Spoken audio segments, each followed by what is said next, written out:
Bueno,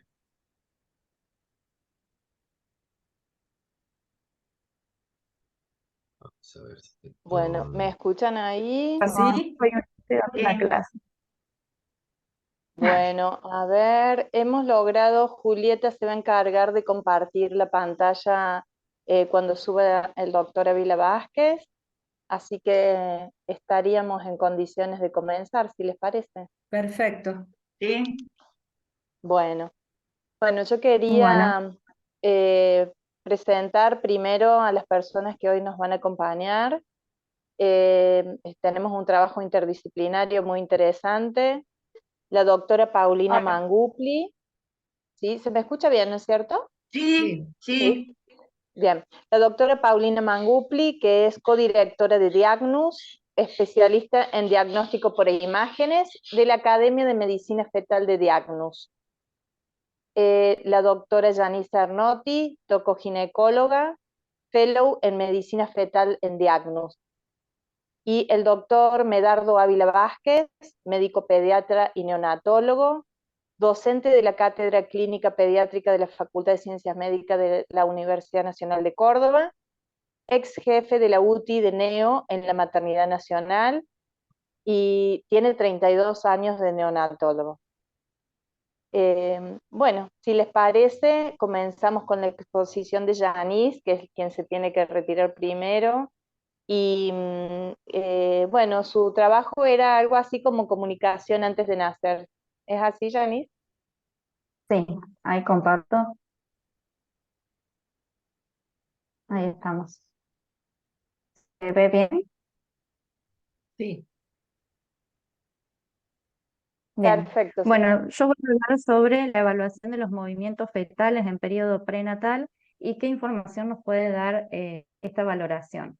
Y sabemos que si bien los movimientos fetales han sido ampliamente descritos, poco se sabe acerca de cómo se ejecutan las distintas etapas del desarrollo fetal y si son movimientos planificados o no.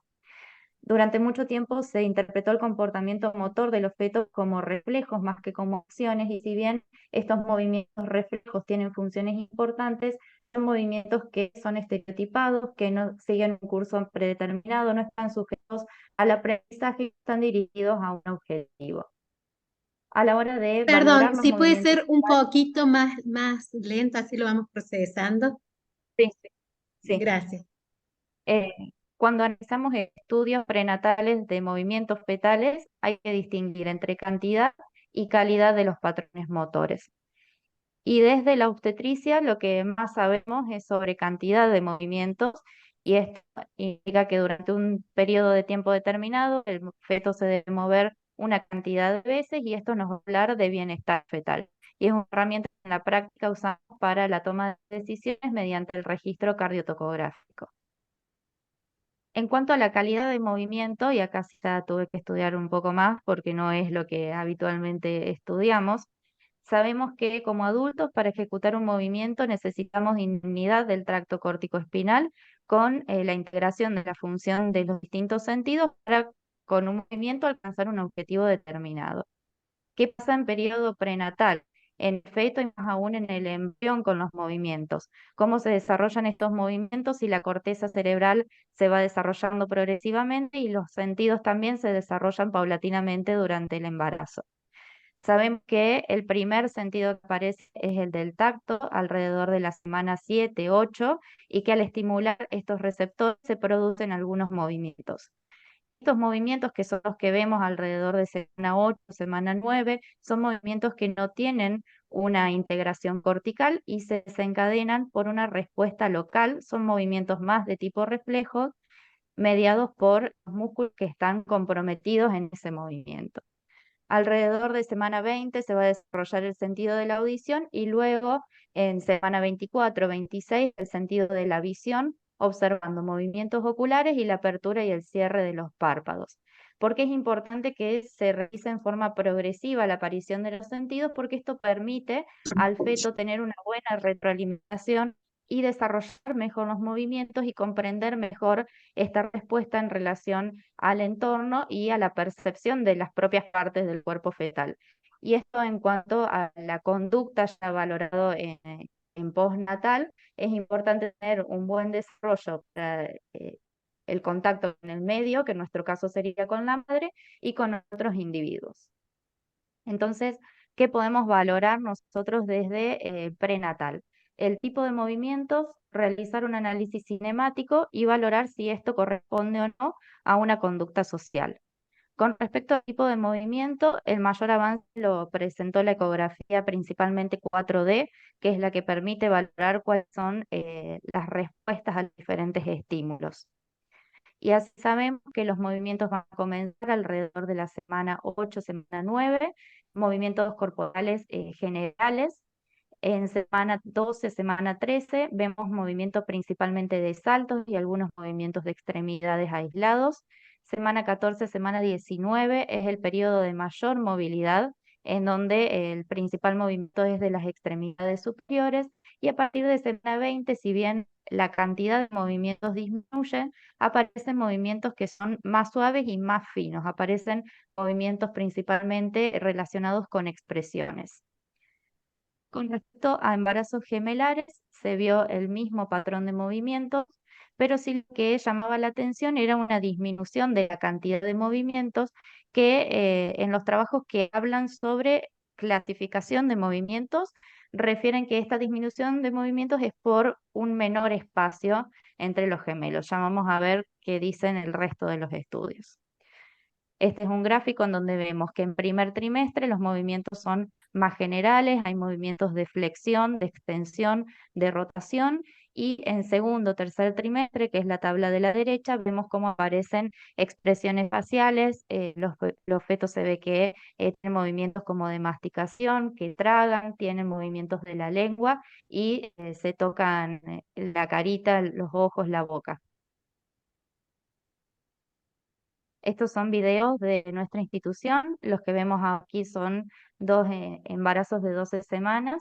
Vemos la imagen en 2D, en donde observamos movimientos de la extremidad superior, y en la reconstrucción de superficie se ve un movimiento que es más de tipo general. Este otro también es un embarazo de 12 a 14 semanas, en donde vemos movimientos de las extremidades superiores y movimientos de rotación. Este es un embarazo de 16 semanas, en donde vemos cómo ya eh, se toca la cara, tanto en la imagen de 2D como en la reconstrucción de superficie de la derecha, y ya un embarazo más grande, en donde aparecen expresiones faciales. En este trabajo lo que se intentó hacer es determinar si todos estos movimientos podían corresponder a un patrón de conducta en las diferentes edades gestacionales. Y si bien sí se pudo establecer que hay ciclos de sueño y vigilia, que hay diferentes estadios, teniendo en cuenta los movimientos corporales, los movimientos oculares y la frecuencia cardíaca fetal, no se pudo establecer un patrón determinado aún para cada periodo de gestación. Vemos que si bien todos los movimientos pueden estar presentes, no hay un patrón regular para cada edad gestacional. Con respecto al análisis cinemático y la conducta social. El análisis cinemático es un tipo de estudio que ayuda a comprender el desarrollo motor, intentando ver cómo se planifican y se controlan los movimientos de las extremidades superiores. Son estudios que se hacen principalmente en un periodo postnatal, y en este caso encontramos dos trabajos que hablan de estos movimientos en prenatal. El primero que voy a mostrar es un trabajo que se hizo en embarazos únicos, en donde se analizó estos tres gráficos de la izquierda, analiza la velocidad del movimiento en semana 14, semana 20 y semana 22. Y podemos ver cómo en semana 14 hay una amplia velocidad, son movimientos rápidos con gran amplitud, tanto en movimientos dirigidos hacia la pared uterina como movimientos autorreferidos hacia los ojos y hacia la boca. Lo interesante que muestra este trabajo, además, es la trayectoria que recorre el movimiento para alcanzar un objetivo, que en este caso era los ojos o la boca, y se ve cómo en semana 14 los movimientos tienen un patrón bastante irregular en zigzag, y cómo a medida que avanza la gestación, la trayectoria es más regular para alcanzar los ojos o alcanzar la boca. Este trabajo nos demuestra que hay un nivel avanzado de planificación motora. Con respecto al resto de los sentidos que se pueden estimular durante el embarazo y los distintos trabajos disponibles, lo que se evaluó fue la respuesta al estímulo vibroacústico, la respuesta al sonido y la respuesta a la estimulación externa con movimientos. Y lo que se pudo determinar es que hay una mayor respuesta facial, con expresiones faciales, cuando el feto está en contacto con siente la voz materna, tanto cuando hay una conversación dirigida al feto y esto tiene mayor respuesta con expresiones faciales, como cuando solo es la voz de la madre comparado a otros sonidos. También hay mayor respuesta en presencia de estimulaciones vibroacústicas, y con respecto a los movimientos en relación al tacto, lo que se observó es que hay una mayor cantidad de movimientos cuando el tacto es de una persona externa, y cuando lo mueve la madre, el feto tiende a quedarse más quieto, como ocurre en un periodo postnatal, que los niños se quedan más tranquilos cuando están con la madre. Y este es un trabajo que se hizo en embarazos gemelares, en donde se buscaba lo mismo, determinar este patrón cinético y valorar si había una conducta social entre los gemelos, y lo que se pudo ver fue muy similar a lo de los embarazos simples. Se vio una disminución de movimientos hacia la pared uterina, con mejora de la disminución de la velocidad a medida que avanza la gestación, y lo que fue interesante que plantea este estudio es que si bien hay un aumento de los movimientos autorreferidos, la cantidad de movimientos dirigidos a los gemelos fueron mayores a medida que avanzó la gestación. Entonces esto también demuestra planificación motora y está de acuerdo con la hipótesis del precableado social. También hay otros estudios que ya valoran las respuestas a la injuria materna, tanto sea hipoxia, infecciones, el estrés, que si bien pueden no tener un daño que nosotros veamos al ultrasonido, pueden manifestarse en periodo postnatal como un trastorno de la conducta, y esto relacionado a alguna alteración en el desarrollo de la corteza cerebral. En cuanto al estrés materno, hay trabajos que ya hablan de alteración en la lateralidad de los movimientos fetales, y este trabajo es para mostrar que no todos los movimientos que vemos tienen integración cortical. Esto es un trabajo de fetos con anencefalia, en donde podemos ver presencia de movimientos más de tipo generales, pero que no van a aparecer los movimientos de expresiones faciales. Estos son también algunas fotos de la consulta, en donde vemos algunas expresiones más como de enojo o de sonrisa con la estimulación cuando hacemos el estudio. Y este es un videito en donde vemos ya embarazos más grandes con apertura y cierre de los ojos, de la boquita, y que se tocan la carita.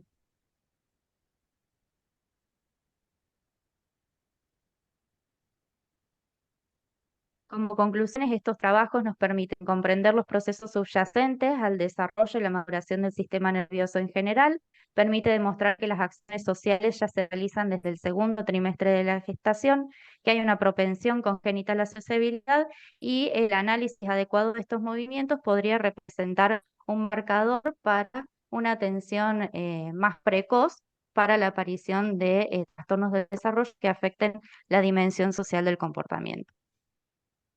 Muchas gracias.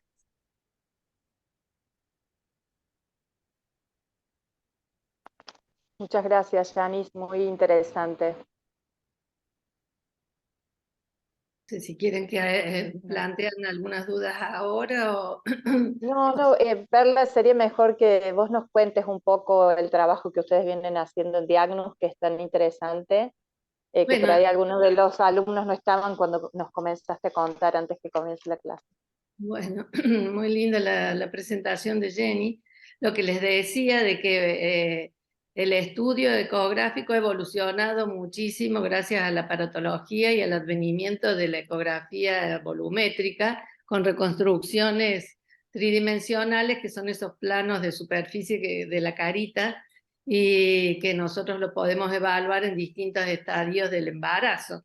Y por supuesto eso es una herramienta que nos ha permitido evaluar los movimientos de sonrisa, de malestar. A veces uno empieza a hacer el estudio y lo mueve un poco al bebé para que porque para poder ver la carita el bebé tiene que estar en una posición tal que haya líquido rodeando la cara y que sus mismas partes, que muchas veces tiene la pierna o las manitos en la cara, nos imposibilitan. Entonces uno lo mueve y a veces el bebé en etapas más avanzadas hace esos gestos de disconfort, que no le gusta que uno haga eso y frunce el ceño, pero después cuando se tranquiliza se sonríe, se chupa el dedo, o sea, son todas esas actitudes que nos hablan del bienestar fetal, como decía Janice, y eso la ecografía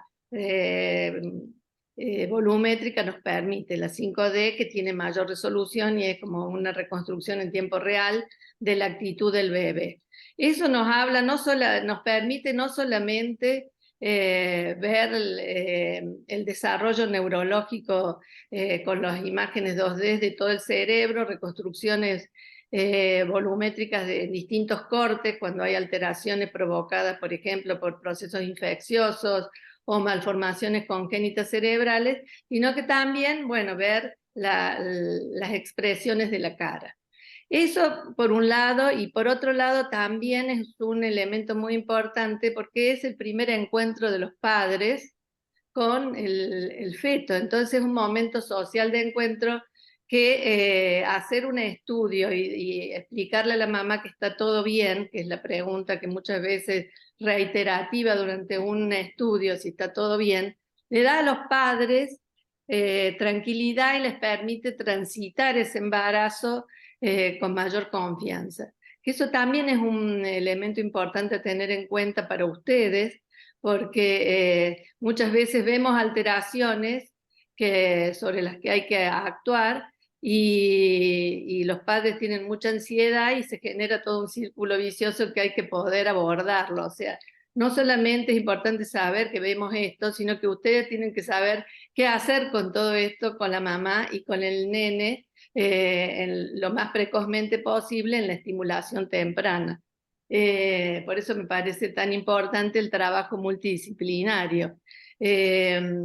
Otra cosa que también me pareció interesante a partir de la motivación de este seminario, empezar a ver todos los problemas que puede acarrear el estrés de la madre en el feto por una activación de un montón de sustancias adrenérgicas, catecolaminas, el cortisol, son todos estudios, ¿no?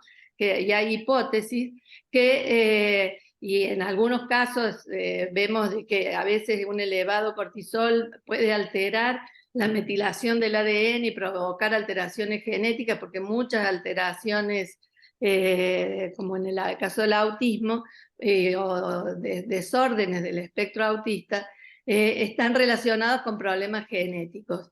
Y hay estudios que hablan de que a veces un estrés muy intenso provocado por un desastre natural o un ataque terrorista, algo que descarga muchas sustancias en la madre, puede provocar alteraciones genéticas y alteraciones en el bebé, en centros incluso que nosotros no podemos verlos. Hay un estudio del doctor Rubín Llure, que es un neurólogo infantil que se dedica al autismo, con el que hablé a partir de leer estos artículos, y él me decía, mira, son estudios, son hipótesis, pero hay zonas que nosotros vemos en el cerebro, como habló Janice, y podemos evaluar evolutivamente como estructuras como el cuerpo calloso, que son estructuras de unión de las distintas partes del cerebro, pero hay otras zonas, que son zonas primitivas del mesencéfalo, que parece que hay hipótesis, según él, que están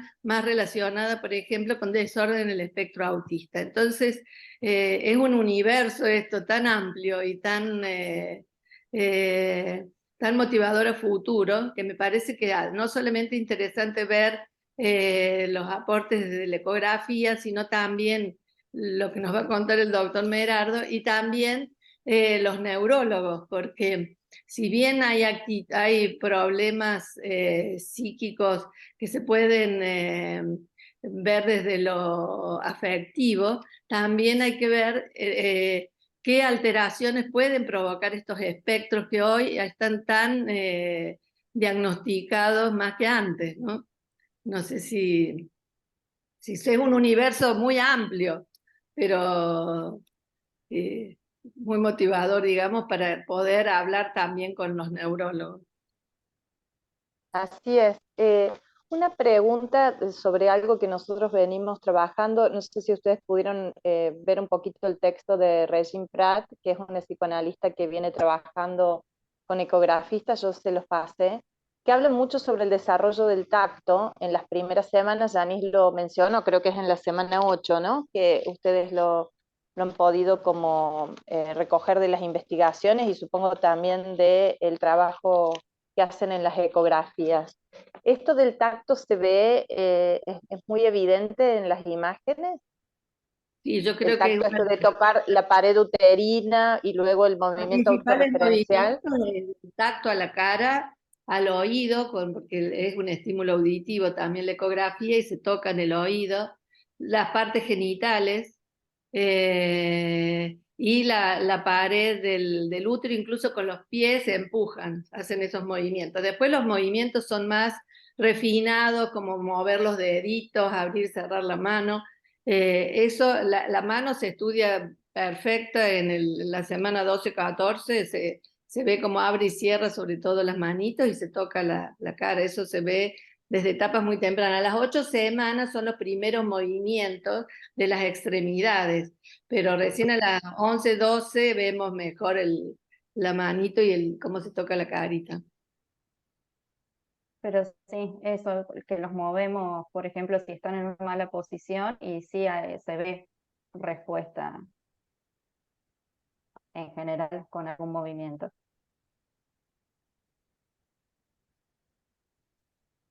Bien, para nosotros es muy importante porque desde lo psicológico hay una modificación de las primeras pulsiones, ¿no? Es como que comenzaríamos por la pulsión del tacto, que había otras investigaciones que hablaban de otro tipo de pulsiones al comienzo de la vida. Esto modifica mucho la mirada que tenemos de lo evolutivo. No sé si quieren que abramos paso a las preguntas, ya que después Janice tiene que retirarse y después hacemos la presentación del doctor Ávila Vázquez. No sé, Verónica y María José, ¿qué les parece?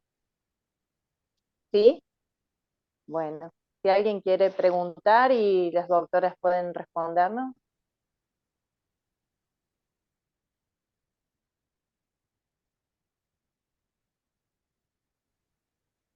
Bueno, otra cosa que quería contarles, que como decía Yanis, el bienestar fetal nosotros lo evaluamos con los movimientos de las manitos que abren y cierran, los movimientos respiratorios, la cantidad de líquido amniótico y bueno, muchas veces cuando hay niños que tienen una restricción en el crecimiento, estas muy severa, estas alteraciones de bienestar fetal se pueden objetivar, incluso se enumeran en una valoración del bienestar fetal. Entonces es importante ver los movimientos. Uno mientras va haciendo el estudio, las mediciones, el estudio anatómico, va viendo la actitud del feto, si respira, si se mueve, si abre la mano. O sea, son parte del estudio sistemático, porque hacen al bienestar fetal. Ajá.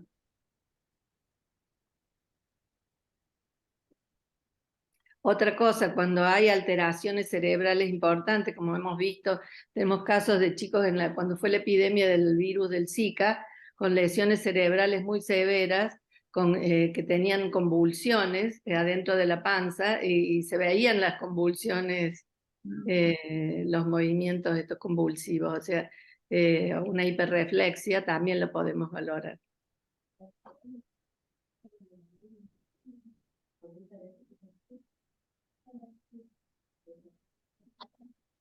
A mí me parece interesantísimo lo que están planteando, porque de alguna manera, como decía Andrea, nos deja como recalculando en algunas de nuestras hipótesis teóricas, ¿no? Porque me parece que sería como difícil que todo esto ya no es solo reflejo, ¿no? Me parece, al principio quizás puede haber una cuestión refleja, pero después ya se va como refinando y hasta parecería como que hay como una mini intencionalidad. Entonces, bueno, sería impensable que esto no tenga un impacto en psíquico. ¿M? La voz de la madre, un estímulo incómodo.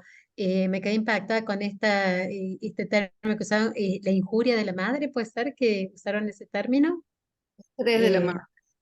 no, pero Sí, tenía otro nombre, además del para estrés. englobar.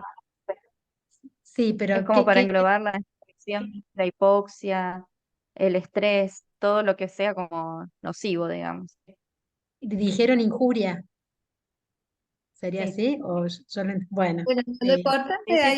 hay una frase que me gustó de un artículo que leí, dice que el feto en el útero no está en un ambiente aislado. O sea, Ajá. decíamos, el feto está en el paraíso, en el útero, y no es así, no es un ambiente aislado, está relacionado con la mamá, con el estrés que puede vivir la mamá, con sustancias vasoactivas que consume la mamá. Entonces, al no estar en un ambiente aislado, todo puede actuar sobre el feto, pasar la placenta y provocar desde una restricción de crecimiento porque la placentación no fue correcta. eh, Todo tipo de diferentes conductas que nosotros podemos valorar. Por eso, como vos decías, hay injurias que pueden venir también del ambiente externo, porque el feto está dentro de la madre, pero no aislado. Mm. Digamos que como interrogante, ¿no? Esos estados emocionales de la madre o del ambiente que repercutan en el feto tendrían que ver porque la madre aumenta su cortisol en sangre o porque hay una respuesta orgánica de todo lo emocional, o podríamos hipotetizar de que además lo emocional, porque bueno, sabemos que si se le está cantando a la panza, hay, bueno, ustedes que son médicas, o ustedes que son médicos, doctor, perdón, saben que hay sustancias que se segregan en el organismo, ¿no? El interrogante que no sé si tiene respuesta ¿es a partir de lo que segrega el organismo de la madre? ¿Es a partir de lo ambiental? Es un poco Bueno, hay muchos estudios que hablan de que el estrés en la madre aumenta el cortisol y esto atraviesa la barrera placentaria, influye sobre el eje hipotálamo hipofisario, el área límbica, pero bueno, son todos estudios. A raíz de esto, yo hablé con los neurólogos a ver si se hacían estudios de tractografía acá y no se hace para ver las lesiones que pueden generar este aumento de cortisol. Pero todavía eso acá en Córdoba no se hace. Y todo lo que está descrito son estudios de metaanálisis y bueno, que está en investigación, pero que hay un aumento del cortisol, eso está descrito y se han medido también el cortisol en el amniótico. Lo que pasa es que no se hace de rutina eso. Gracias.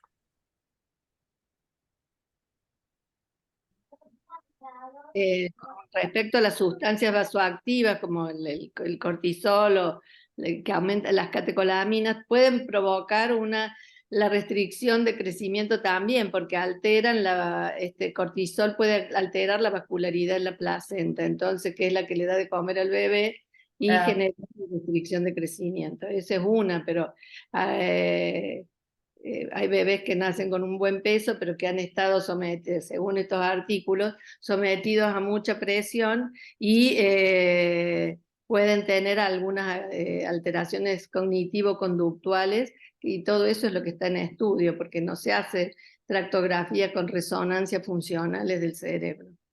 Aquí.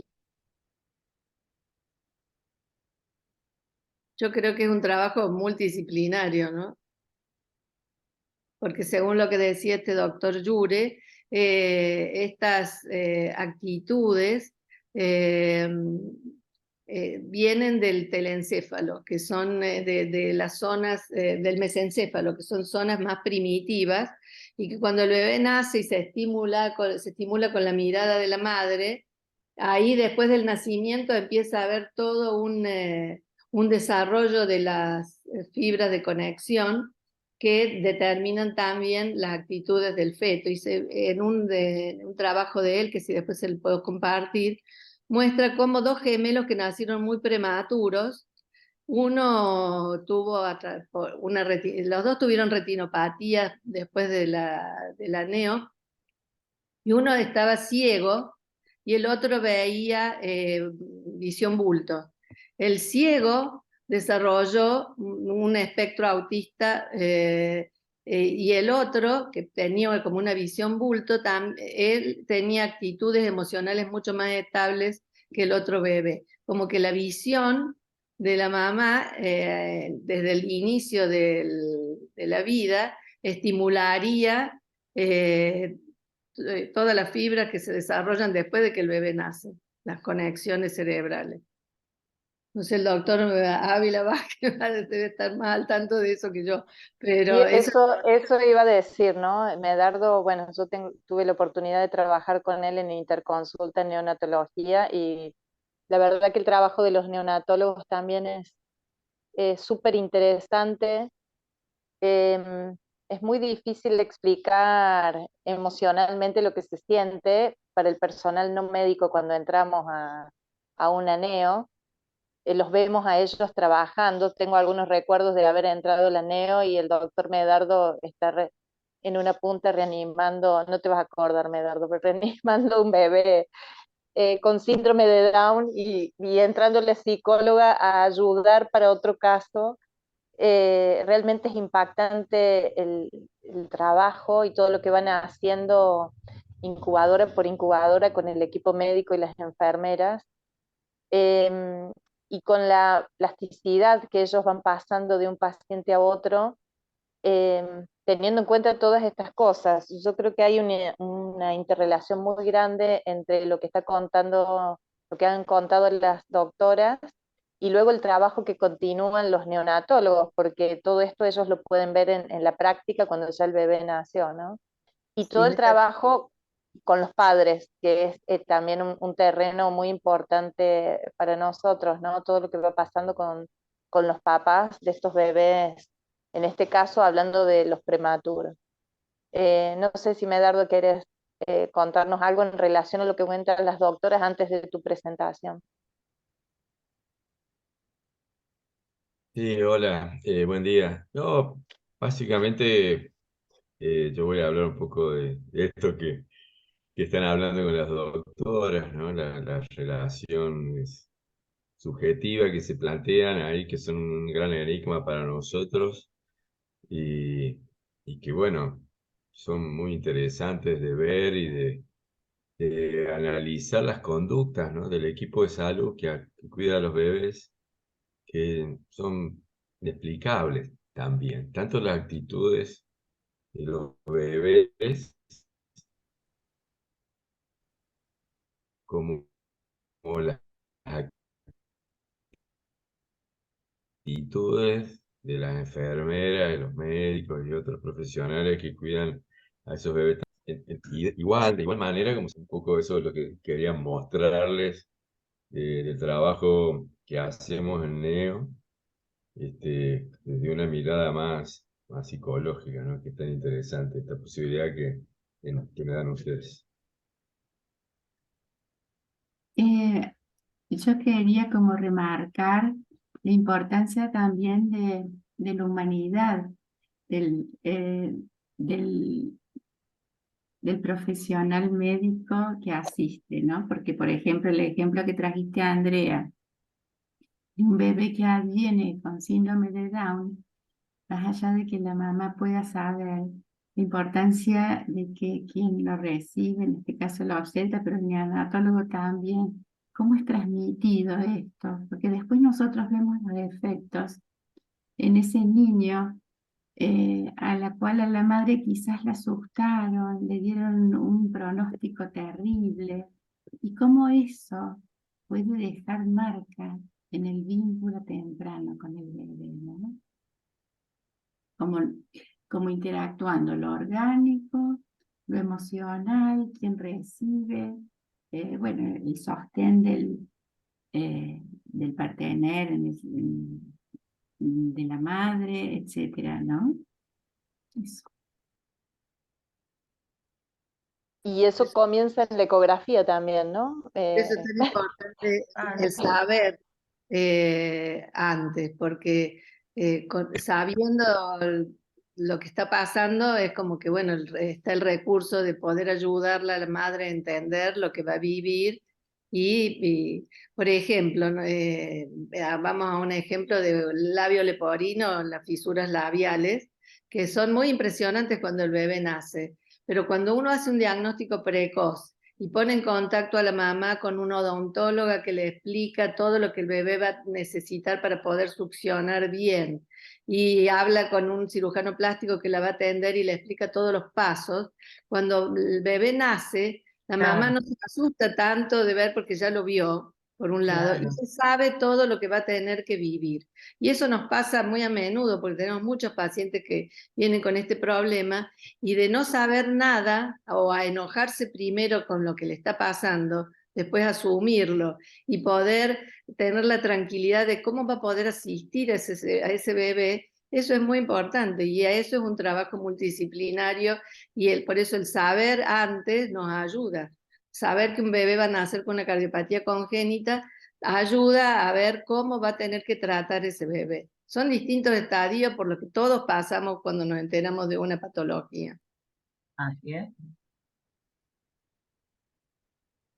Y después me he dado una cosa que me decía la doctora Pautazo, de los chiquitos que están en la NEO, cómo están hiperrefléxicos porque están tan estimulados cuando en la incubadora, con movimiento, con luces, con todo, que después tiene que haber un trabajo de los psicólogos para poder relajar ese bebé que está hiperreactivo, ¿no? Eso lo deben ver ustedes.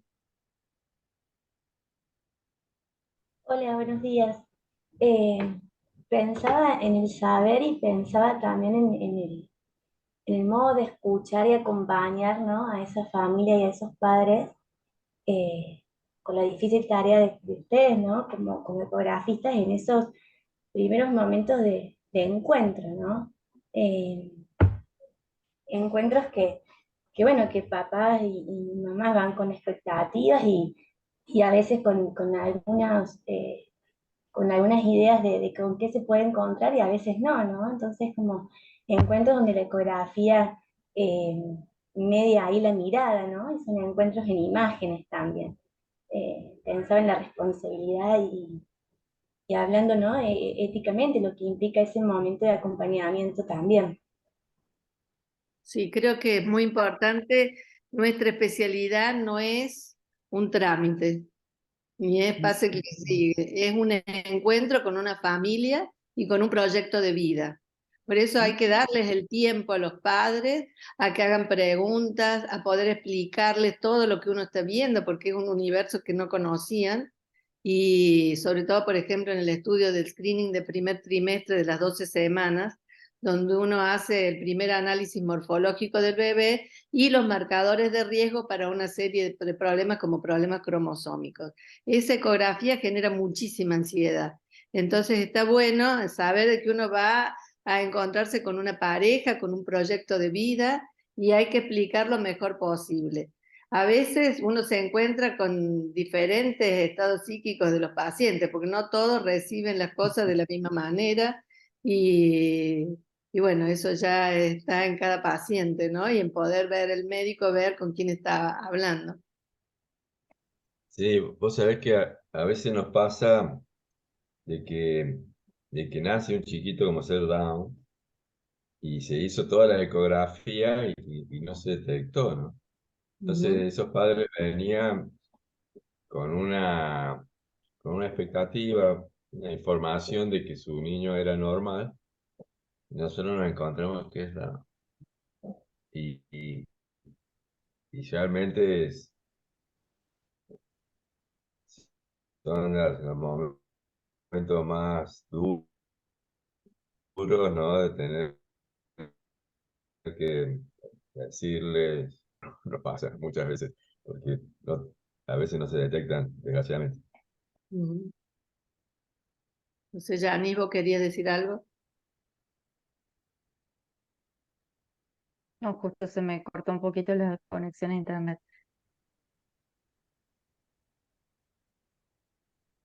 Sí, bueno, creo que es devastador cuando cuando no se pudo hacer el diagnóstico previamente, porque Sí, el proceso previo es importante en la elaboración de lo que nos pasa. claro, sí. Pero sí, sí pasa. No es un diagnóstico genético, es lo más aproximado que podemos.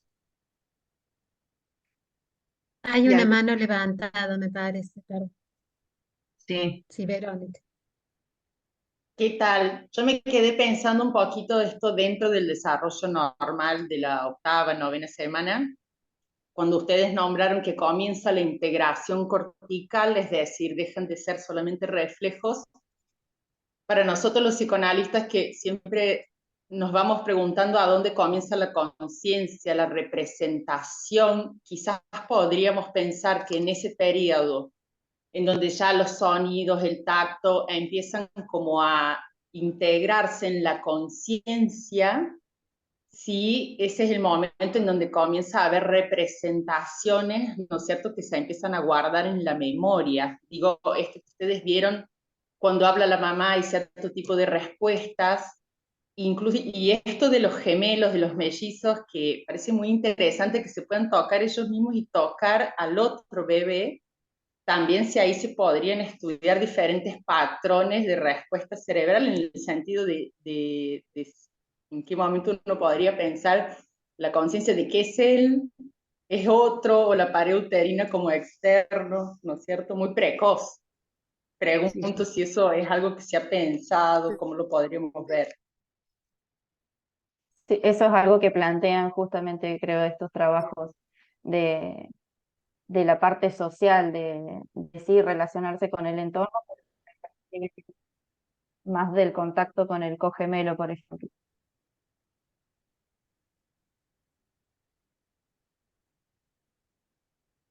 yo creo que las actitudes más conscientes se ven más adelante en la gestación, no a las 8 semanas, porque todavía no hay incluso un desarrollo bien de la corteza. Nosotros vemos los desarrollos corticales más estructurados después de la semana 20, cuando está el cuerpo calloso, que antes lo empezamos a valorar, pero se termina de formar en esa época. Y estos estudios que comentó Yanis muestran, por ejemplo, que la audición empieza a las más o menos 24 o 26 semanas, pero las reacciones de los fetos son mucho más sensibles a las 36 semanas, donde ya hay más maduración cerebral. Eso me parece que es un poquito más adelante.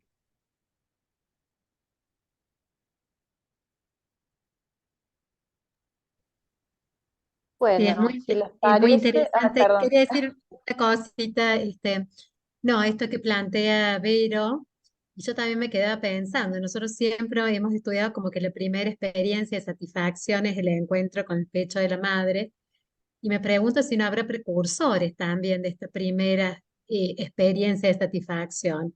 El canto de la madre, la comunicación, el tocar, algo que le resulta grato, ¿no? Si no habrá precursores. Nos están haciendo como recalcular las teorías también esto, o por lo menos complejizar.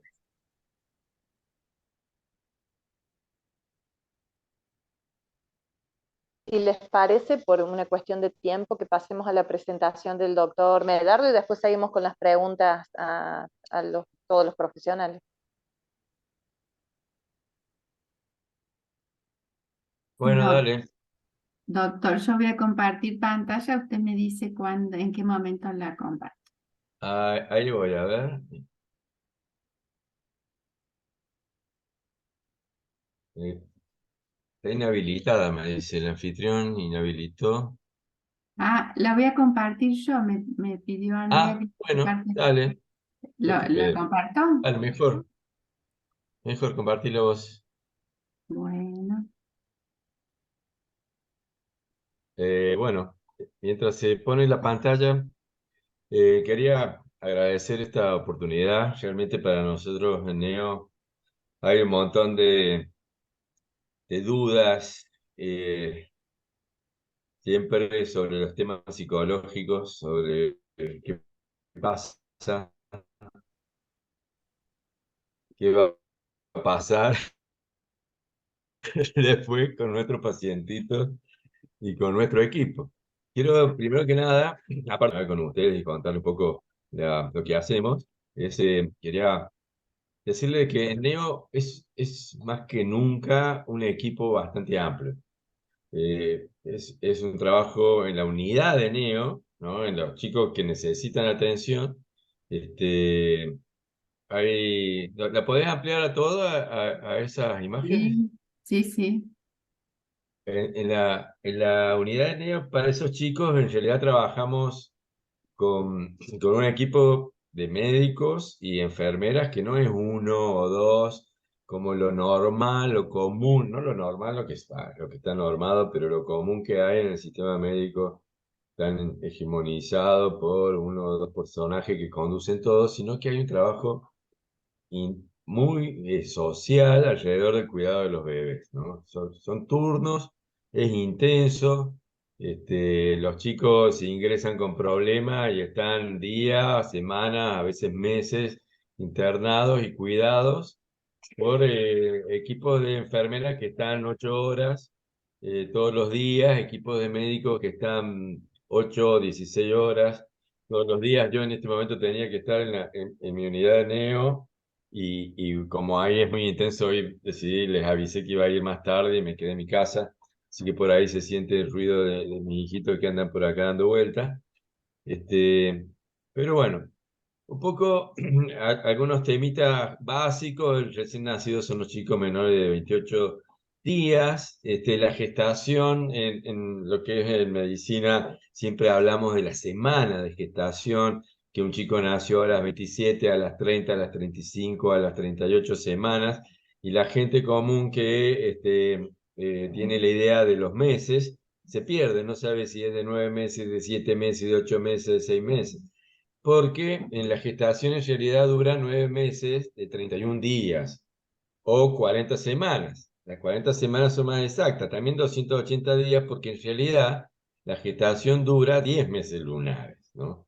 La influencia lunar es la que rige los ciclos de los seres vivos sobre la superficie de la Tierra y bueno, no coinciden por ahí con los calendarios que utilizamos, pero usamos las semanas como para darle una edad, porque en cada momento, en cada semana, las situaciones son distintas. Después, otros datos que usamos mucho los neonatólogos son los datos antropométricos básicos, como el peso, que un chico entre 2,500, 2,5 kilos y 3,5 kilos es un chico de un buen peso, lo cual nos hace pensar de que tiene suficiente capacidad como para sobrevivir solo, sin problemas. Como ser, seguramente, salvo que tenga algún otro problema, no necesitará la neonatología. Y bueno, la altura que nosotros la medimos en talla, que es la talla acostado, la altura sería cuando están parados, pero nuestros pacientitos siempre están acostados, la talla de 50 centímetros y el perímetro de la cabeza, que es el dato, es de 35 centímetros. ¿Podemos pasar a la siguiente? Después, para el primer diagnóstico, tomamos la duración del embarazo. Cuando un chico nace, aparte de ponerle el nombre, determinamos si es de término, si es de pretérmino o es de posttérmino, ¿no? Entre las 37 y las 42 consideramos que el chico es de término. Y después, por el peso, tomamos si es de peso adecuado, si es pequeño, si pesa menos que lo que tendría que pesar para esas semanas, o si es grande, porque también hay patologías, enfermedades que hacen que los chicos crezcan de más, lo cual no les da fortaleza, sino que les da otros problemas. Lo ideal es que nazcan dentro de los parámetros de peso y edad correspondientes. Eso nos da el primer diagnóstico, que es que este recién nacido es un recién nacido de término adecuado para la edad gestacional o pequeño, en fin. Pasemos a la siguiente. Lo que nosotros tenemos con los recién nacidos humanos es una situación que no se da en las otras especies de mamíferos, que nuestros cachorros son muy, pero muy vulnerables, y son vulnerables porque su cabeza es excesivamente grande. el órgano de nuestra especie principal es nuestra masa encefálica. Y la cabeza, cuando vemos la antropometría de un bebé, vemos que la cabeza es prácticamente un cuarto del tamaño de todo el cuerpo, ¿no? Ahí en la foto se ve más o menos que realmente la cabeza es muy grande. Y nosotros, cuando nacimos con una cabeza muy grande y esa nos va a generar problemas porque en la evolución de las especies, nuestra especie ha llegado ya al límite del desarrollo de la masa encefálica para poder nacer a través del canal del parto, para poder pasar por la pelvis de la mujer, ya que el perímetro, no el perímetro, sino el diámetro del cráneo del bebé tiene 9 centímetros y el lugar más estrecho del canal pélvico tiene 10 centímetros y medio. Y tiene que pasar por ahí, no es solamente un agujero que pasa, sino que es un canal que tiene que recorrer, torcerse y salir esa cabecita que está al límite. Este desarrollo encefálico genera una alta mortalidad materna y neonatal. Pasemos a la siguiente. Pero una alta mortalidad que no pone en peligro a la supervivencia de la especie. Ahí vemos también en esa imagen cómo está la pelvis y cómo la cabeza realmente está en el límite, algo que venimos forzando en nuestra especie de hace 300.000 años. Y ese chiquito, ese bebito que van a hacer, es muy indefenso, necesita muchos cuidados, a diferencia de los otros mamíferos. O sea, ningún perro, caballo o elefante tiene problemas con la cabeza para nacer. Los humanos sí.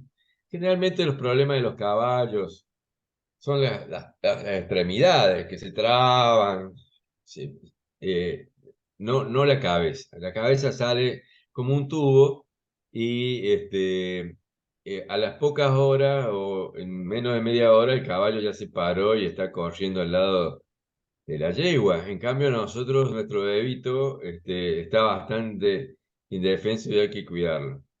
La siguiente.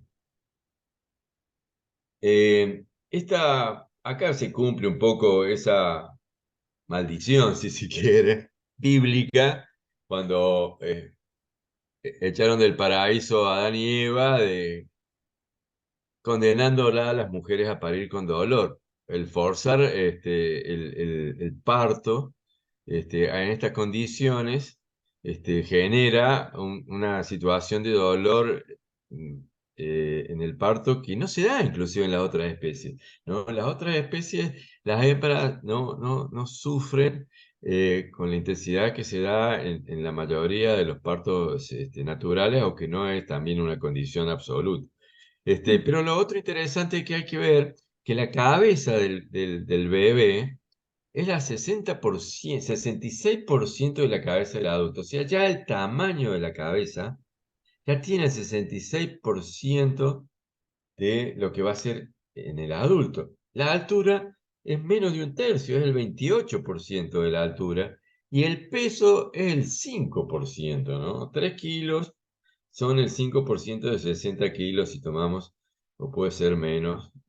O sea que veamos cómo este bebé realmente está muy condicionado y nace con un gran cerebro y que requiere mucho cuidado. Pasemos a la siguiente. Eh,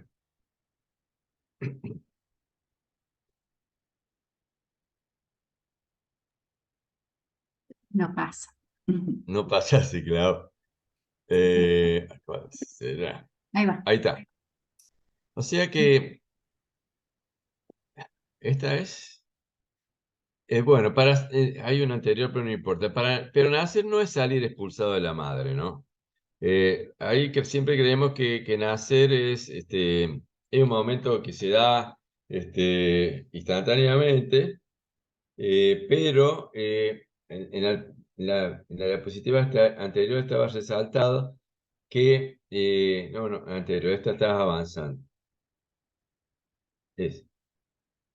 Ahí está. Que cuando nacemos, no solamente está esa situación de la conciencia del bebé que está naciendo y que busca algo nuevo. Es como que le abre una ventana y sale buscando algo nuevo y algo a qué aferrarse, algo en quien cobijarse, en la madre sobre todo, sino que también se dan situaciones espectaculares, se da una adaptación, un cambio de tener que empezar a respirar solo, a tener una circulación nueva, a tener temperatura propia, a tener metabolismo propio, toda una serie de modificaciones que se dan en el momento en que ¡tac!, se cortó el cordón umbilical o se clampeó el cordón umbilical. Pasemos a la siguiente. Es fascinante, pero es algo que no deja de sorprendernos, saber de que en el momento en que se corta el cordón umbilical, la circulación y la respiración del bebé, que era una respiración a través de la placenta de la madre, se daba a través de unas vellosidades que están flotando en sangre de la madre, y esas vellosidades son como branquias de la placenta que respiran como respiran los peces. O sea, ese feto que estaba dentro de la madre estaba teniendo una circulación que filogenética es anterior a la nuestra. Y durante 8 meses él estuvo viviendo como pez. Y antes de que tuviera esta circulación acuática y esta respiración acuática, el óvulo fecundado hasta que se implantó, se reprodujo y empezó a desarrollar la estructura respiratoria a través de la placenta en el útero de la madre, funcionó como un protozoo. Respiró, su metabolismo fue idéntico al de una ameba. Entonces, fíjense cómo cada uno de nosotros, y este bebé en particular, en tan poquito tiempo, en los 9 meses, sufrió modificaciones fisiológicas muy intensas y que a la vez reflejan el desarrollo de la vida animal, ¿no? ¿Cómo pasó de ser un monocelular, una ameba prácticamente, a pasar a consolidarse como un pez? No solamente porque estaba dentro de un medio líquido, sino que su respiración era idéntica. Cuando uno estudia la respiración branquial en los peces y ve la respiración de las placentas idéntica, y después se da la respiración una vez que nace, que empezamos a respirar aire con nuestros pulmones. Pero se da una situación muy particular, que es la que quiero destacar, que esta modificación de la ameba al pececito se fue instalando lentamente a través de días y a través de semanas, hasta que quedó instalada lentamente adaptada al el polo fetal del bebé, del embrión, donde se empieza a desarrollar el embrión, y el polo placentario, donde se desarrolla la circulación dentro del útero materno, se va dando muy lentamente. Pero eso se consolida y después, para pasar a la respiración y a la vida extrauterina, se da en un momento instantáneo, abrupto y muy traumático. Es un momento increíblemente decisivo. Nosotros, que todos los días estamos viendo cómo nacen los bebés, no dejamos de sorprendernos de cómo puede pasar de que sea capaz de hacer todas esas modificaciones en 5 minutos, ¿no? Y que no falle. Nosotros estamos ahí pensando en que si falla, ¿cómo hacemos para ayudarlo? Pero por suerte el 90% de ellos no falla y todos los nacimientos se dan bien. Pero bueno, nosotros estamos ahí atentos porque ese parto tan traumático, esa salida por el canal de parto o las cesáreas, que son totalmente antinaturales y que interrumpen un momento de tranquilidad de la vida fetal y que de pronto lo sacan al bebé, son igualmente traumáticas y que muchas veces hace que fallen los mecanismos de adaptación que se tienen que dar, y ahí tenemos que estar actuando. Y a la vez sabiendo de que ese bebé que nosotros estamos tratando de que no se enfríe, de que respire, también está mirando qué pasa en el mundo y quién me va a recibir. Porque parece que ellos están buscando quién me agarra, quién me va a cuidar ahora, porque ellos saben de que vienen con un montón de necesidades. Entonces, bueno, nosotros ahí estamos jugando con con esa cuestión y que no deja de sorprendernos y apasionarnos también. Pasemos a la siguiente. Esto genera también que haya una alta mortalidad. 4 millones de neonatos mueren en el año en el mundo, y la mayoría por causas previsibles, y casi todos en países pobres. Nosotros venimos bajando, en todo el mundo se viene bajando la mortalidad infantil. La mortalidad infantil se toma la mortalidad infantil a menores de 1 año, y el 65% de los chicos que mueren, como son en Córdoba, mueren en el periodo neonatal, o sea, mueren ahí, en esos 28 días. Y de todos los que mueren en el año, el 75% son chiquitos que tuvieron menos de 2,5 kilos al nacer, o sea, que tenían bajo peso al nacer, que son generalmente los prematuros que tuvieron problemas en su embarazo. De todos los chicos que nacen, menos del 10%, casi el 10% nacen con bajo peso. Y de los que nacen con bajo peso, casi el 2% nacen con menos de 1.500 gramos, que son chiquitos de altísimo riesgo. Imagínense, son chicos de 32 semanas, 30 semanas, 28 semanas, que necesitan mucho cuidado.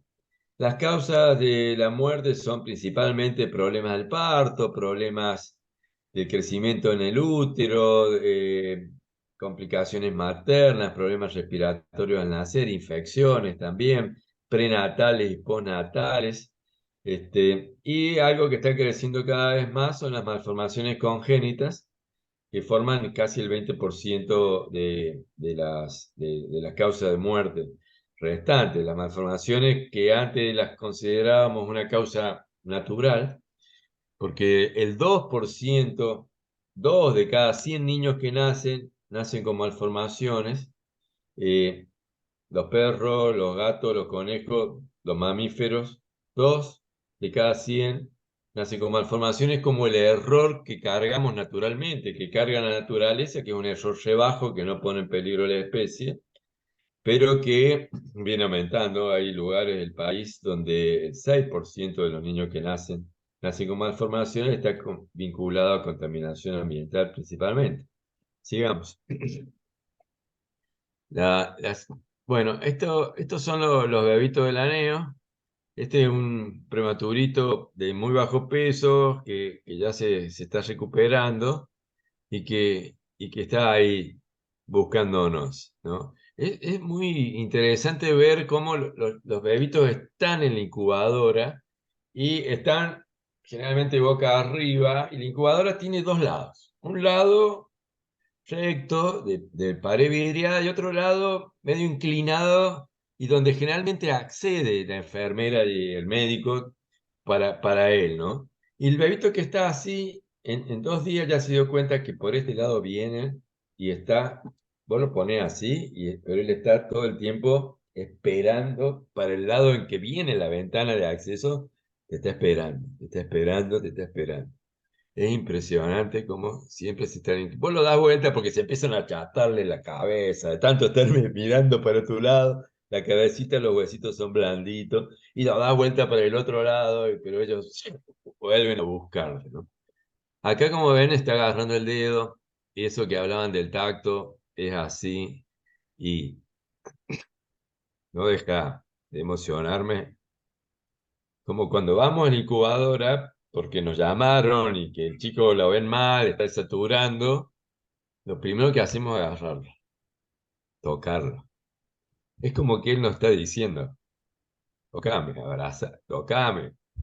Y el tacto está en toda la piel, y es como una pulsión de cuidado, leyendo las notas de ustedes, no solamente de ellos, sino de nosotros, ¿no? La siguiente. Eh, el cuidado con el bebé es, como les decía antes, es de todo un equipo, y que tiene una pasión inexplicable, ¿no? En Neo es un trabajo muy intenso, muy loco. Yo, cuando era residente, fumaba una etiqueta entera de particulares por guardia, y era muy, muy intenso, y sigue siendo olor. Por suerte ya no fumo. Y el cuidado es muy personalizado. Cuando nacen los bebés, inmediatamente tienen un nombre. Al nacer nomás, le preguntamos al padre, a la madre, cómo se llama y se llama por el nombre. Benjamín, Milagro, Valeria, y es su nombre, y pasa a ser, es el nombre de él y todos lo identificamos. Y no es un caso, no es el bebé de 33 que tiene dificultad respiratoria, no es el Down de la unidad 5, sino que son el nombre. Muchas veces, a veces nos pasa, no mucho, pero a veces nos pasa que nos llegan bebés derivados del interior, de otros lugares, y llega el bebé solo. Y a veces viene con el padre y le preguntamos cómo se llama y no sabe, no sé, porque recién nos enteramos que estaba embarazada y creía que tenía un cólico y estaba en trabajo de parto y nació y no sabíamos ni que estaba embarazada y no teníamos nombre. Y bueno, hablábamos y decía, bueno, vaya y tráigame un nombre. Y a veces se van y pasa un día, 2 días y viene sin nombre. Y la enfermera me dice, doctor, no tenemos nombre. Bueno, si no viene a la una a alguien, le ponemos un nombre. Y le ponemos Jorgito, Mario, Margarita y le colgamos para que sea alguien, ¿no? Impresionante. Eso es algo que pasa, ¿no? Y eso a la vez nos habilita a que el cuidado sea personalizado, porque no hay forma, no hay un protocolo, no hay una norma que diga el bebé de un día va a tener esto y a los 2 días va a tener esto. No, cada uno hace una historia diferente y cada uno tiene un desafío de cuidado fisiológico diferente. Otra cosa que a nosotros nos pone en una situación medio diferente al resto de los médicos, sobre todo de terapia, tanto de pediatría como de terapia de adultos, es que nuestros pacientitos no están enfermos de una enfermedad, digamos. La mayoría de ellos, el 70%, son porque nacieron antes, ¿no? Entonces tienen problemas en el desarrollo de su fisiología. Entonces, tienen como enfermedades que nosotros determinamos así estructuralmente, pero en realidad tienen problemas de desarrollo. Entonces tenemos que trabajar con ellos tratando de ayudarlos, de generarle el ámbito más natural posible para que puedan ir creciendo hora a hora, día a día. Porque ese día a día, turno a turno, hora a hora, es como ellos van zafando, van avanzando, van creciendo. En cambio, en la terapia de pediatría o en la terapia de los adultos, son pacientes que tienen un cáncer, tienen una neumonía, tienen una ACV, o sea, tienen enfermedades y nosotros tratamos de lidiar con la enfermedad tratando de que sobrevivan. Pero en el caso del NIO es cuidar a que sigan desde su fisiología. Entonces, tan importante y no hay un librito que nos diga cómo hacer para que esa fisiología avance, sino que va a ir modificándose todo el tiempo. Entonces, nuestro desafío es entenderle y comprender qué le pasa. Entonces, por eso vamos y los tocamos como tratando de hasta que telepáticamente nos diga qué le pasa. Y muchas veces jugamos a que el angelito de este chico no nos ayuda para nada, porque el chico viene de problema en problema y hacemos todo lo posible y cuando solucionamos algo pues, cae en otro y decimos el angelito de la guarda no nos ayuda, nosotros no podemos hacer todo. Pero un poco es entender y comprender qué es lo que le pasa, identificar, descubrir lo que él necesita, no solamente en salud, sino hablarlo, tocarlo. Y las enfermeras son madrazas, son impresionantes cómo los cuidan y los defienden y cómo nos pelean a todos los demás que quieren acceder, como vos, Paulina, sabes, cuando las ecografistas quieren venir a la Leo, las enfermeras empiezan, lavate la mano, ponete la mano, se lavó, doctora, sáquese esos anillos, sáquese esa pulsera. O sea, que realmente hay un cuidado de que están todas ahí defendiendo como si fueran unas lobas, ¿no? Y otra cosa que es fundamental en el neo es que nosotros tenemos que anticipar los riesgos, porque como estos bebé es como ser la inmunidad. La inmunidad recién en el último mes, la placenta empieza a transportar los anticuerpos, las defensas de la madre, empieza a transportar activamente las moléculas de gamma, de inmunoglobulina G, de los anticuerpos de la madre que generó durante toda su vida, son muy grandes y no pasan a la placenta. Entonces, pero la placenta en el último mes empieza a transportarla hacia la sangre del bebé. Empieza a transportarla para que el bebé nazca con los anticuerpos para poder vivir en esta vida llena de gérmenes y problemas. Pero cuando nace antes del mes, no tiene los anticuerpos de la madre, no tiene anticuerpos y es incapaz de producir sus anticuerpos. Entonces, nosotros tenemos que anticipar todos esos riesgos y necesidades de él, tener como una actitud anticipatoria muy importante y generar las estrategias de apoyo y tratamiento para que le generen el mínimo daño. Y el otro tema es los padres, ¿no? El otro tema es que nosotros necesitamos contar con los padres, a saber que ellos están viendo lo que está pasando y cómo lo cuidamos y necesitamos de que ellos nos ayuden, nos apoyen, no solamente nos entiendan, sino que estén de acuerdo. Y en esta época el negocio se ha puesto todo muy turbio, ¿no? Con lo que pasó en el neonata. Tenemos que comprender los miedos de los padres, los temores, las angustias y tratar de no generarle más sufrimiento. Es muy fácil para nosotros decirle, mire, señora, su bebé está prácticamente muerto, todos los días está muriendo, pero nosotros estamos tratando de salvarlo y por ahora lo vamos salvando. Decimos eso a la madre queda todos los días se está muriendo mi bebé. Y así nosotros nos salvamos. Decimos, bueno, si se muere, si lo salvamos, somos los héroes, y si se muere, se murió porque, qué sé yo.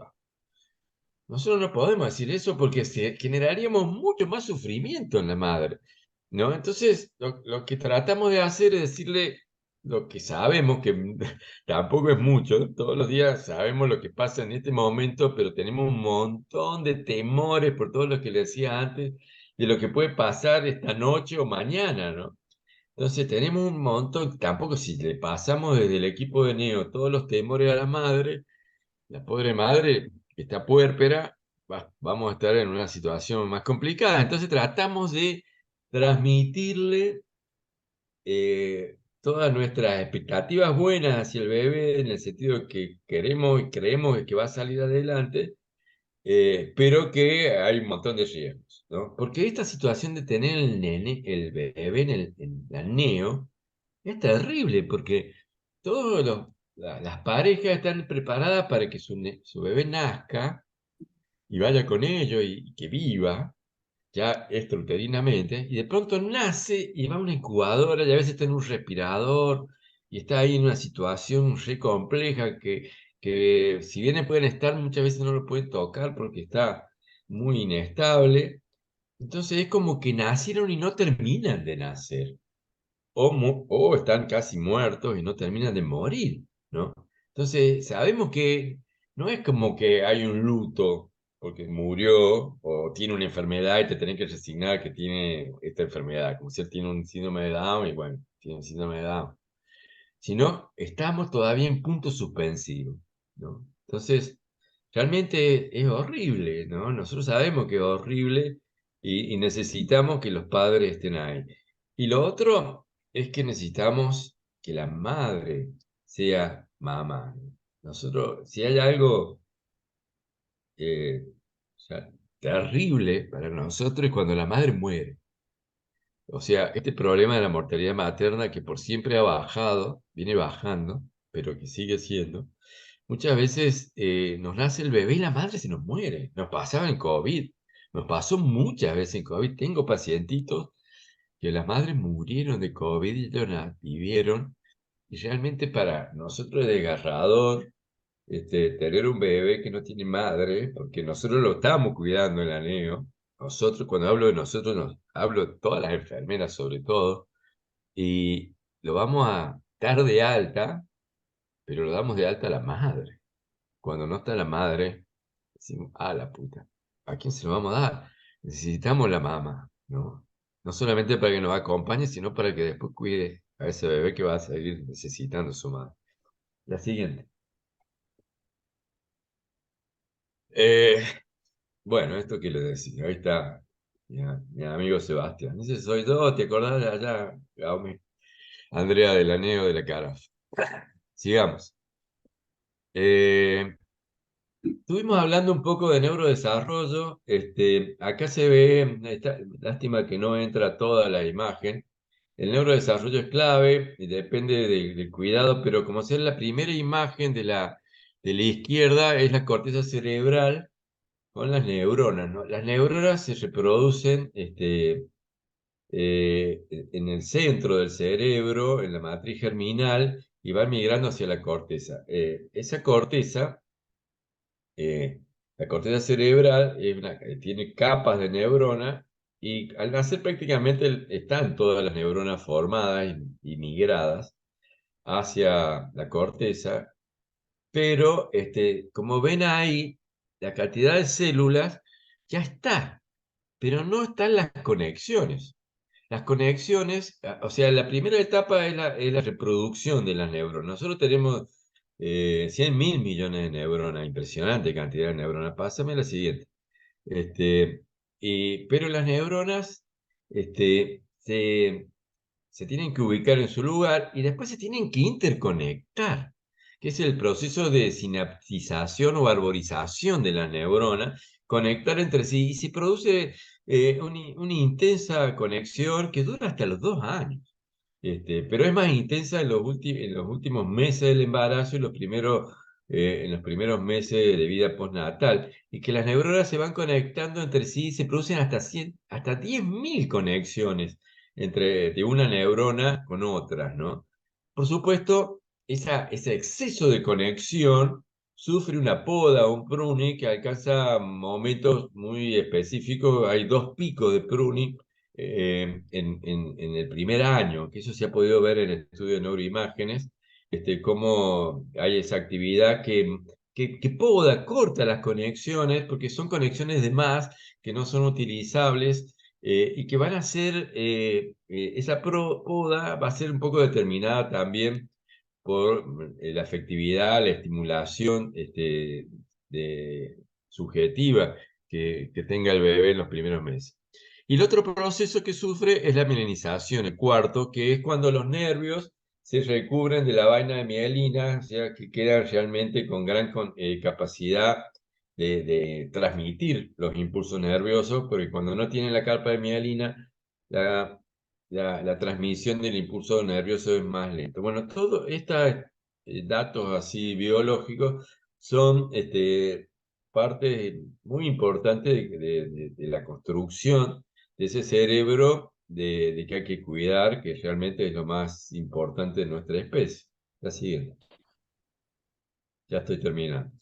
Para terminar quería comentarles dos diapositivas. Esta es de un trabajo que se publicó en el British Medical Journal en el 2019. No sé, algunas pueden saber, yo trabajo en tema agrotóxico desde hace muchos años.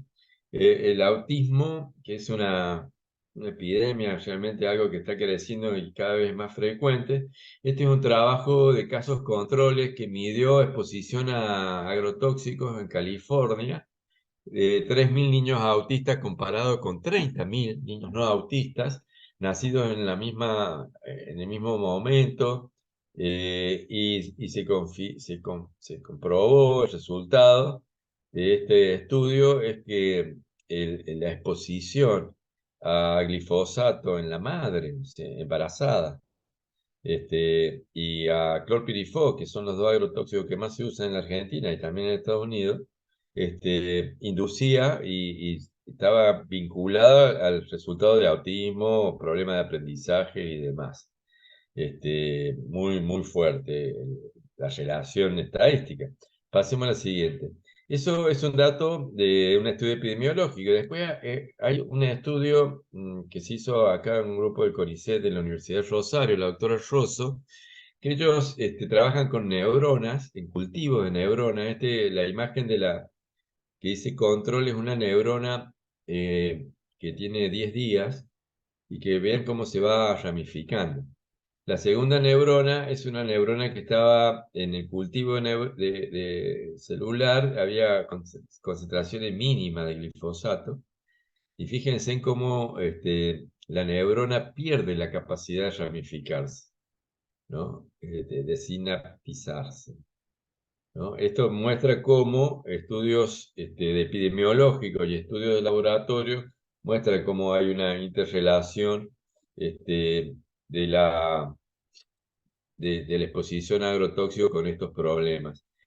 Antes hablaba la doctora Mangupli de que el bebé no está en un ambiente aislado, no está dentro de una bolsa de nylon que le llega, y a estos bebés, en el estudio de California, del British Medical Journal, el impacto era muy grande cuando la madre estaba expuesta a las fumigaciones, y cuando el bebé, inclusive en los primeros meses, el primer año de vida, estaba también viviendo en un lugar que se fumigaba. La siguiente. Creo que ya con esto terminamos y me gustaría que, bueno, que conversemos un poco. Muchas gracias. Gracias, doctor, muy amable. La verdad que, bueno, nos quedan, aunque sea unos minutitos, podemos conversar.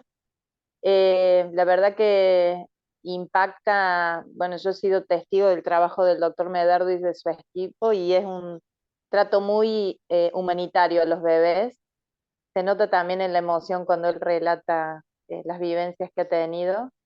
Eh, Recuerdo, bueno, si bien yo no he estado permanentemente en su equipo, he ido solo a interconsultas, tengo recuerdos muy vívidos de mis intervenciones con él y yo llegaba y él me relataba un poco qué era lo que necesitaban y a veces me decía, este bebé nació con todo lo de perder, pero es un guerrero o es una guerrera y salían adelante, niños con múltiples cirugías y adversidades.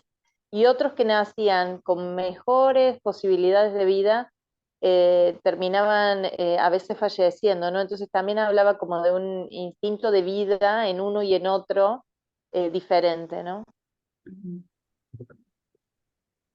Sí, sí. Realmente hay chiquitos que vienen medios con mala estrella, digamos. Pero bueno, son todo un desafío, cuidarlos y ayudarlos.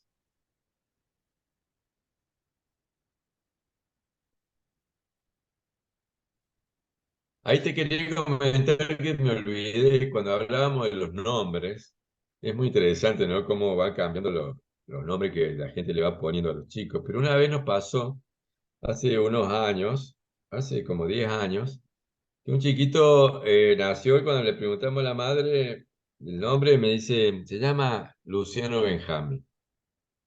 Bueno, yo le anoté Luciano Benjamín. ¿No te gustó? ¿Sabes? Tuve que tragar saliva. Muchas de ustedes, chicas jóvenes, no saben, pero Luciano Benjamín es ¿Sabes? Menéndez. El general Luciano Benjamín Menéndez, el que mataba y nos perseguía. Entonces, bueno, el chiquito estuvo ahí, nació con 1,5 kilos, estuvo como 2 meses internado, ¿no? Y se fue de alta. El día que se va de alta, bueno, le doy el alta, le comento todo, qué sé yo. Y cuando se estaba por ir, que ya no habíamos dado el beso, que se iba, le digo, pero para, decime algo. ¿Por qué le pusiste Luciano Benjamín? Y, y la madre me mira y me dice, no sé, no sonó y nos pareció lindo. Ah, bueno, le digo yo, bueno, ¿por qué? Yo no le iba a decir nada, ¿viste? Y me dice, ¿por qué? Y le digo, porque es Menéndez, es el general Menéndez, Luciano Benjamín Menéndez. Ay, la madre me mira, me dice, ay, no sabía. O sea, ella le sonó musicalmente, ¿viste? De la radio, de la televisión. Le decía, Luciano Benjamín, Luciano Benjamín. Quedaba porque tiene como una rimita, ¿viste? Y le quedó ese nombre, ¿no? Pero no era como una reivindicación, pero bueno, nosotros lo tratamos y bueno, algunos de nosotros, los más viejos, decíamos, "Oh, a pesar del ángel que tiene Luciano Benjamín, tenemos que ayudarlo a este bebé".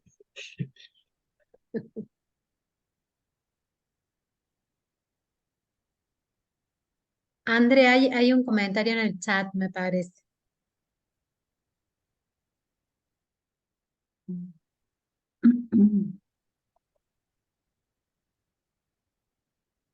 Está muteada. Estás muteada, Andrea.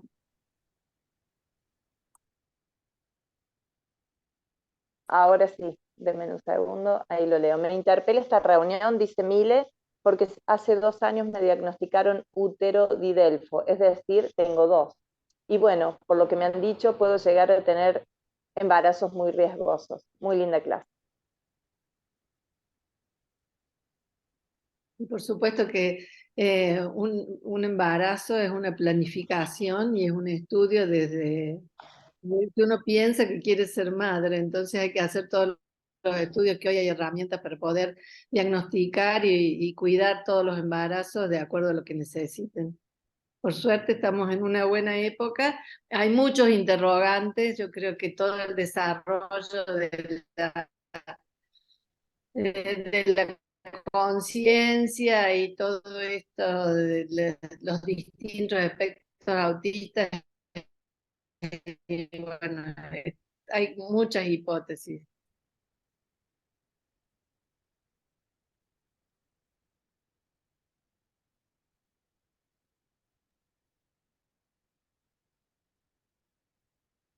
Yo estoy muy agradecida por todos los aportes, y por lo menos yo siempre eh, soy muy esperanzadora, y en el sentido de que, bueno, pueden venir cuestiones genéticas, pero algo se podrá hacer si hay un ambiente que facilite. Bueno, hay estudios, ustedes lo saben mejor que yo, donde se generan nuevas conexiones, donde neuronales me refiero, ¿no? Entonces, confluir lo que viene, lo que adviene genéticamente, que está con el contacto humano, ¿no? Y bueno, siempre es una sorpresa de lo que pasa. Lo vemos en las transformaciones en niños, en el atender a niños pequeños y las transformaciones que pueden advenir frente a un abordaje de los padres, un abordaje con el niño. Entonces, bueno, creo que la multidisciplina, como lo decían, y, y el contacto humano es fundamental. Yo agradezco profundamente porque, bueno, me gustó muchísimo la clase y a mí me deja pensando. Yo supongo que los va a dejar pensando a todos. Es así. Bueno, gracias por Ahora, invitarme. Sí. sí, en estos años hemos mejorado mucho, nos hemos humanizado mucho, por suerte. Necesitamos más trabajar con ustedes más cerca. Ahora está haciendo antes, cuando nacían los bebés, los dejaba un ratito con la madre hasta que se ligaba el cordón. Ahora, inclusive se hace eso, pero se los deja hasta 1 hora, como 1 hora de oro que se estaba planteando con la madre, ahí, ¿no? Ahí, en su seno no lo llevamos a secarlo, vestirlo, ponerle la vacuna de la BCG, medirlo y ponerle la ropa, hacerle la huella del plantar para que no se nos pierda con los otros niños que nacen, sino que se lo deja 1 hora, tratando de que sea 1 hora, media hora, 20 minutos más con la madre en la medida de lo posible. También la madre no está del todo bien, ¿no? Muchas veces en la cesárea está intervenida por una cirugía bastante grande y en los partos vaginales muchas veces está muy cansada, ¿no? Pero también es importante para el vínculo de ellos. Y después los chicos que van a la NEO, que son casi el 10% de los que nacen, las madres los padres están presentes en todas las unidades ya todo el tiempo, ¿no? Yo me acuerdo cuando era residente empezamos, las madres tenían 1 hora de visita, ¿no? Que se les daba informe, podrían estar ahí. Ahora ya, por suerte, están van, vienen todo el tiempo que quieran y están ahí y cuando apenas podemos, lo hacemos que los alcen y que les den la teta lo más rápido posible, ¿no? Pero eso también necesitamos otras disciplinas que nos ayuden, porque nosotros por ahí estamos medio encajonados en el pulmoncito, en el corazoncito, en la circulación, en la hemorragia cerebral, y necesitamos que haya otras cosas que son importantes y que no es que no tengan nada que ver, nos van a ayudar a avanzar mucho más rápido en los temas, digamos, médicos, si se quiere, o más biológicos. Son todos biológicos, pero tan poco explícitos, como que nosotros no los vemos, pero que son muy, muy importantes, ¿no? Por algo este cachorro tiene esa cabeza tan grande y necesita esas cosas más subjetivas, esa ternura, ese cariño que tiene que estar ahí. Porque claramente los chicos sin cariños, sin cuidado, sufren muchísimo, ¿no? El síndrome de privación materna es real, y eso pasa desde, desde estar adentro de la madre cuando el embarazo no es querido, ¿no? Se siente eso. Así es, por eso es la intención de estas actividades científicas, para poder avanzar en estas áreas. Bueno, les queríamos agradecer tanto a la doctora Paulina Mangupli, al doctor Medardo Ávila Vázquez, a la doctora Yanis, agradecerles y bueno, probablemente sea esto una semilla de futuras reuniones que podamos tener más adelante. ¿Mm? Muchas gracias. Gracias a ustedes. Gracias a Gracias. todos y a Andrea también por toda la organización. El viernes que viene no nos vemos porque es feriado, nos vemos en 15 días con la clase de Nali Durán, que ya les voy a enviar la bibliografía. Muchas gracias por la participación, por la pasión con la que transmitieron y seguramente nos vamos a seguir encontrando. Así es, gracias. Chao, hasta Gracias. luego. Gracias, chao, chao. Gracias, lo veo. Gracias, adiós.